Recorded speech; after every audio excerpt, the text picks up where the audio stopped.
You guys like sports? You guys like the Breakfast Club? You gotta win. Oh man, this is I had a bunk bed with my little brother, Paul, growing up, and we loved the Breakfast Club so much that we could recite, going back to 888. We watched that movie on repeat. I mean, I must have watched that movie over 100 times in my life. That we could just talk every line from the beginning to the end. John Bender approaches car almost hits him, walks like nonchalant. Chalant or nonchalant? And we could describe the movie, and then we do each other's lines. And I used to have Emilio Estevez's speech memorized about him, the coaches, his dad. You gotta win! Why are you talking about this? Are you really gonna do sports analogies right now? Yeah, as someone who, okay, I'll do this right now. I'll play a game with, name 5 football players. Okay. Hey, didn't you used to play high school football? I did, but I don't know anything. Even when I played high school football, I didn't know the rules. I got called offsides a lot, and hold on. Okay, Fred the Refrigerator Perry, obviously, because he was G.I. Joe. He was one of the ones that you had to mail in the coupons in the back, like Sergeant Slaughter. The Refrigerator Perry, that's it. That's the only football. Was it something Coppernick? The guy who kneeled. Oh man. Kaepernick. Okay, that's 2.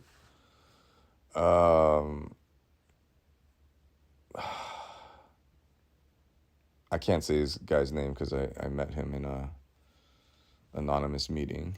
But he's an old school guy from back in the day. All right, so you couldn't even name 5 football players, and one of them you can't say his name? Yeah. So 3 total. Yeah, 3. I can't think of anyone else. So mutants. You could only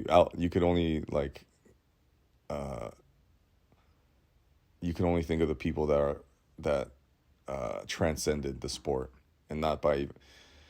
What's the point of this? Today I'm going to talk to you about fear, and not fear with like the obvious people where you're like, oh, that guy's scared. Look at him. He's done nothing with his life. I'm talking about people who are the most famous, powerful, rich. Why you talk about money so much? Why are you talking about money so much? So? I'm talking about people who have succeeded at insane levels in life, or just succeeded in life. It doesn't have to be. Dave, can you not make everything so extreme? Okay, not the most famous, richest, powerful people. Let's just say moderate success. There's people on this planet that have moderate success. A lot of people.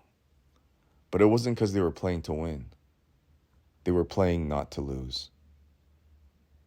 What does that mean? That means you played on defense your whole life. Oh, are you going to do sports analogies again? Abso-effing-lutely. You're not going for it. And so that you carry that and that fear creates resentment. That resentment creates depression. That creates sadness. And so you'll have a great career. You'll have made a lot of money. You'll have made, people respect you. And yet inside you, you're not the best. You didn't try your best. You didn't really go for it. You set up a life where nothing could hurt you because everything on the outside was perfect. You had the right wife or husband. You had the right car. You had the right kind of kids. You donate to the right charities. You don't ever say anything that controversial. You played it safe. And you got a little bit here and you got a little bit there. You made it so that no one could, the defenses, the armor, the walls were up where you could never point at that person and go, they suck. So they never lost. They played it so safe that they never lost. And then these people come and they point their finger back and they go, what about you, Dave? Well, I have I'm a scared person. I have fears. It's not easy to admit those things all the time, but yeah, I can be scared all the time about everything. And yet, how do you overcome those things? Is it a religion? Is it a mantra? It's because I failed so much and I'm still here. That's called resiliency. We have one life. Oh God. Are you gonna do some fortune cookie stuff right now? That's racist, man. That's super racist. I'm gonna ask you right now not to interrupt me when I'm talking. Well, I'm gonna interrupt myself again to finish what I was saying, which is resiliency. We all have it. We have a capacity to. And so winning, I'm not gonna lie. Choe Show got nominated for a Spirit Award. I don't care about those kinds of things. I was sitting at a table with Taika Waititi and Reservation Dogs, and everyone at my table won their award. And so I just got caught up in it. And spoiler alert, I'm gonna curse in 2 seconds. When Best Documentary Series came up and we were nominated and we didn't win, I didn't say it out. Maybe I even said it out loud. There was no camera on my face, but fuck! That's what I said. Because in that moment, that's how I felt. I felt angry, disappointed, and then I got over it pretty quickly, actually. But in that moment, I felt sad and angry that we didn't win because I thought, we were the best. I know we're the best. I don't need an award to tell me that.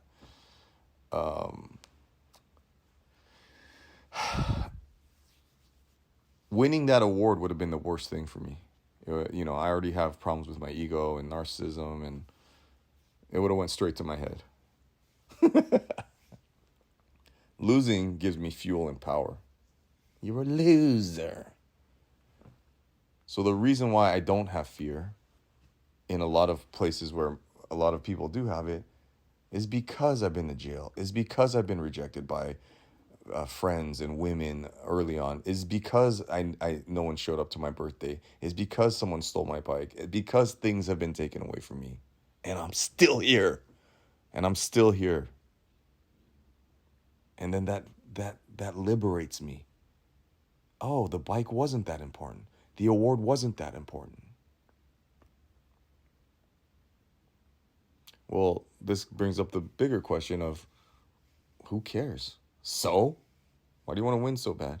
It's not about winning or losing. You literally started this thing by saying, what was your analogy? You're not playing to win, but you're playing not to lose. I can sit here and tell you, like, most of the artist friends I have play not to lose. And that's why they're so good at art. But I'm not all of them, definitely not all of them, but a lot of them, they play not to lose. They don't play to really win. They don't take huge swings. And so when you talk to them, there's like a flat affect in their voice, sometimes a moroseness, a depression of, yeah, I guess I did okay, but look at this other artist. Look at why are they the ones that are being lauded? And because they went for it, I have the perfect family. I have the right size penis and the right size car and the right size house and the right size family. Like, why I still have this just unsettled, unhappy, like, because you didn't go for it.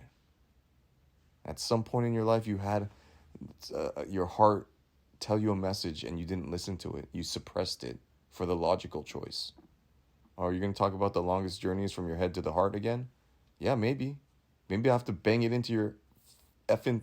Hey, why are you getting angry right now? Okay.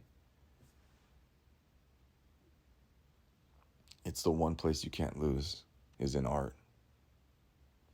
I saw a Monko sell chocolate on the freeway. I saw a Monko sing opera when they couldn't sing. I saw a Monko dig a hole and try to dig through like concrete, hard clay. I saw a Monko shed an eye patch that they've worn their whole life.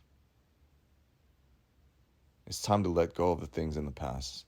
Clean those skeletons out of the closet. Stop hanging on to old beliefs, old patterns, old systems that don't serve us anymore. Today, just for today, you write, you draw, you sing on a piece of paper, you write with no punctuation and no grammar. If you need to write nonsensical, then go for it. If you need to talk to yourself, go for it. With reckless abandon. Do not try to make sense. And if you keep writing, just let those paragraphs run on and run on. If you're drawing today, use your opposite hand or make sure your hand's asleep. Do the stranger. Just draw from reckless abandon. Don't try to make it look like anything. Just whatever you're feeling, get it out. If you're going to sing and you've never sang, if you're going to dance and you never danced, amazing. Watch a little kid dance at the park. Don't do that. That's creepy. It's not even creepy. I don't want to. Fear. It's tangible. When I meet these people, when I see it in myself, it's like a literal block in their body, and I want to reach in and suck it out and grab it and crush it on the floor. I do that to myself. And the way you heal the world through art and creativity is when you heal yourself. So heal yourself today, one page at a time. Create with no expectation. Let go of everything. Let go of what it's going to look like at the end, what it's going to sound like. Let go of your ego. Let go of control of image, how people see you, how you see yourself. Let go of all of it. Reckless abandon. Destruction. Absolute destruction of your old self to make room for your new self. Dosame.